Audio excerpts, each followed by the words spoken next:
নবী সাল্লাল্লাহু আলাইহি ওয়াসাল্লাম আমাদেরকে সমস্ত ইবাদত শিখিয়ে গেছেন। জিকির নবী সাল্লাল্লাহু আলাইহি ওয়াসাল্লামের সাহাবীরা করেন নাই?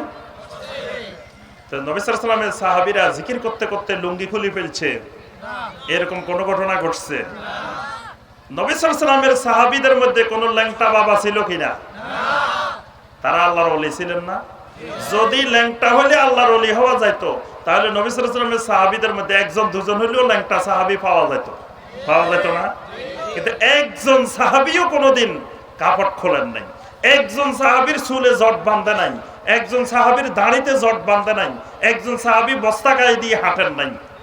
অর্থাৎ এই জাতীয় ওলিয়া উলিয়ার চিন্তা চেতনা সাহাবায়ে কেরামদের মধ্যে, অথচ তারা জান্নাতের সার্টিফিকেট পাওয়া ওলি ছিলেন। সাহাবায়ে কেরাম জিকির করতে করতে খেজুর গাছে উঠে গেছেন, এরকম কোন নমুনা আছে? সাহাবায়ে কেরাম জিকির করতে করতে মসজিদে নববী ছাদে উঠে গেছে, এরকম নজির আছে? তাহলে বোঝা গেল সাহাবায়ে কেরাম কোনদিন জিকির অবস্থায় এরকম দৌড় দেন নাই, জিকির অবস্থায় ছাদে উঠেন নাই, জিকির অবস্থায় খেজুর গাছে উঠেন নাই। আচ্ছা, এখন যদি বলি যে আমার ভাইরা শুনেন, এই যে জিকির করতে করতে পাগল হইতেছে, আপনারা এর দুনিয়ার পাগল মনে করিয়েন না, আল্লাহর পাগল। আল্লাহর পাগল হয়ে গেছে।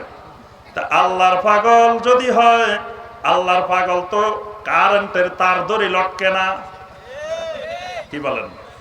আল্লাহর পাগল তো এটা কারেন্টের তার না, রশি না বাঁশ, এটা তো বোঝার কথা না। কিন্তু আল্লাহর পাগল দেখছেন কারেন্টের তার দড়ি ঝুলতেছে।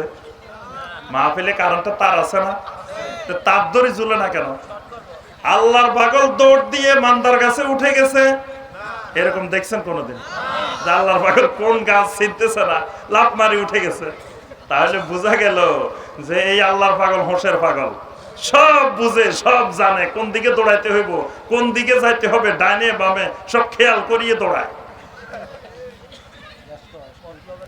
এরপরে আরেকটি বিষয় হলো, এরকম বেদাত নতুন যখন ইবাদত বন্দেগী জিকির আজকার আবিষ্কার করা হয়, এটা তাকাদ্দুমুম বাইনা ইয়াদাইল্লাহি ওয়া রাসূলি, আল্লাহ এবং রাসূলের থেকে অগ্রগামী হওয়া, আল্লাহ এবং রাসূলের থেকে বেশি বোঝা।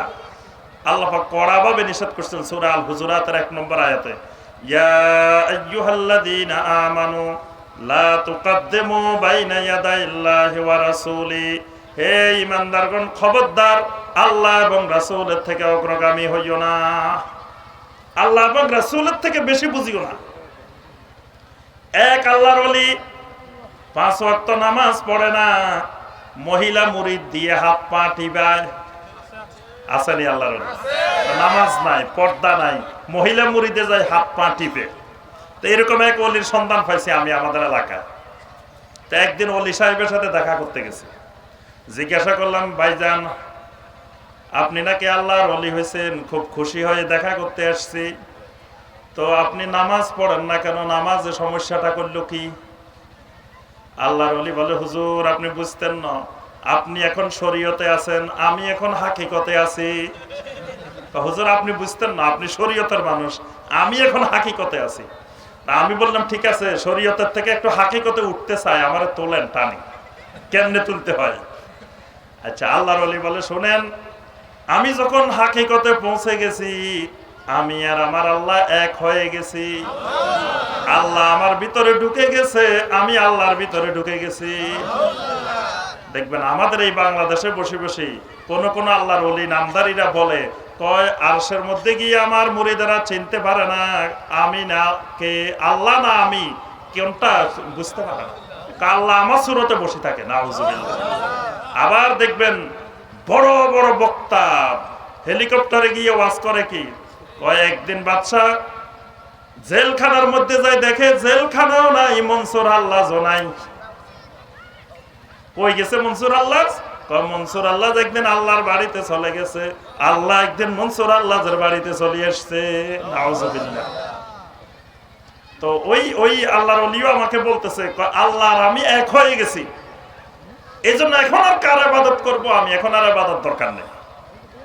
তা আমি বললাম যে ভাই শুনেন, আল্লাহ রাব্বুল আলামিন আল্লাহর রাসূল সাল্লাল্লাহু আলাইহি ওয়াসাল্লামকে এই দুনিয়াতে পাঠিয়েছেন যত রকমের শরীয়ত, তরিকত, হাকিকত, মারিফত যা আছে সব দিয়ে। নবী সাল্লাল্লাহু আলাইহি ওয়াসাল্লাম ইন্তেকাল পর্যন্ত জীবনে একদিনও এক ওয়াক্ত নামাজও ছাড়েন নাই। তাহলে নবী সাল্লাল্লাহু আলাইহি ওয়াসাল্লাম যে জায়গায় পৌঁছছেন আপনি হয় এর উপরে পৌঁছে গেছেন। তো যেই জায়গায় নবী সাল্লাল্লাহু আলাইহি ওয়াসাল্লাম পৌঁছতে পারেন নাই ওই জায়গায় আপনি কেন পৌঁছলেন? ওই জায়গা তো আল্লাহর ওলিদের জায়গা নয়, ওটা শয়তানের জায়গা। আপনি আউলিয়া ও শয়তান হয়ে গেছেন, শয়তানের জায়গায় পৌঁছে গেছেন। আপনি নবী সাল্লাল্লাহু আলাইহি ওয়াসাল্লামের জায়গায় পৌঁছতে পারেন নাই। এই জন্য বেদাত করা মানে হলো যে আমি আল্লাহ এবং আল্লাহ রাসূলের থেকে আরো উপরে উঠে গেছি। নবী সাল্লাল্লাহু আলাইহি ওয়াসাল্লাম জীবনে যত খুতবা দিতেন প্রত্যেক খুতবার শুরুতে নবী সাল্লাল্লাহু আলাইহি ওয়াসাল্লাম বেদাতের ব্যাপারে উম্মতকে সতর্ক করতেন। নবী সাল্লাল্লাহু আলাইহি ওয়াসাল্লাম বারবার বলতেন, আম্মা বাদ ফা ইন্না খায়রাল হাদিসে কিতাবুল্লাহ ওয়া খায়রাল হাদি হাদি মুহাম্মাদিন সাল্লাল্লাহু আলাইহি ওয়াসাল্লাম ওয়া শাররাল উমুরি মুহদাসাতুহা ওয়া কুল্লু মুহদাসাতিন বিদআ ওয়া কুল্লু বিদআতিন দালালা ওয়া কুল্লু দালালাতিন ফিন্নার।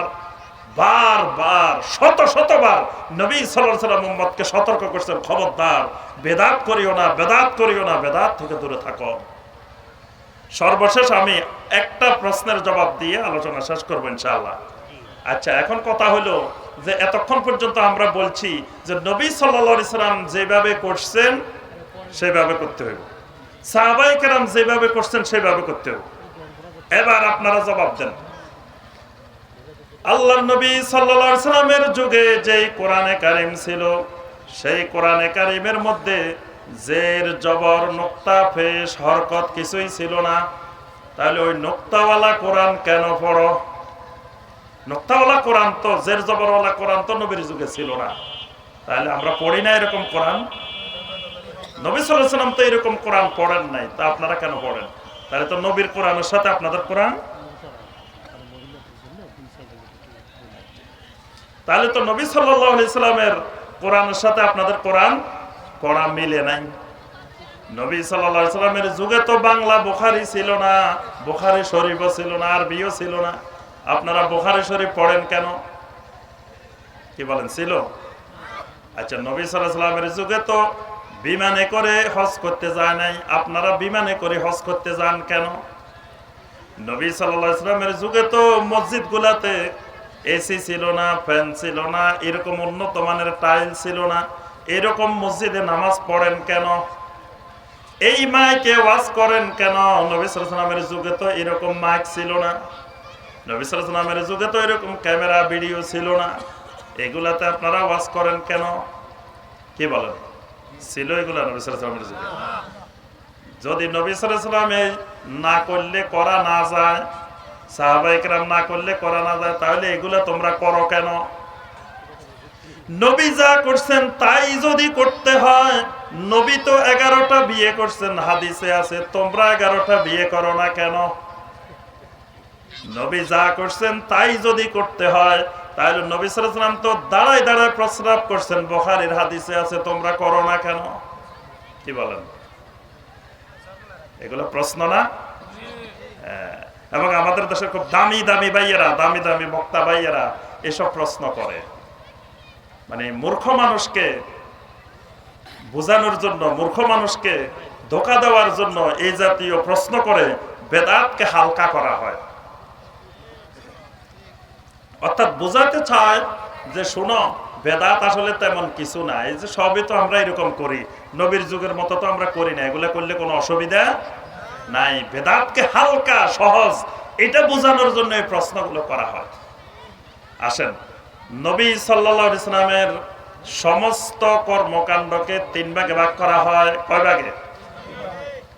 একটা হলো নবী সাল্লাল্লাহু আলাইহি ওয়াসাল্লামের দৈনন্দিন ব্যক্তিগত কর্মকাণ্ড, ব্যক্তিগত কাজ।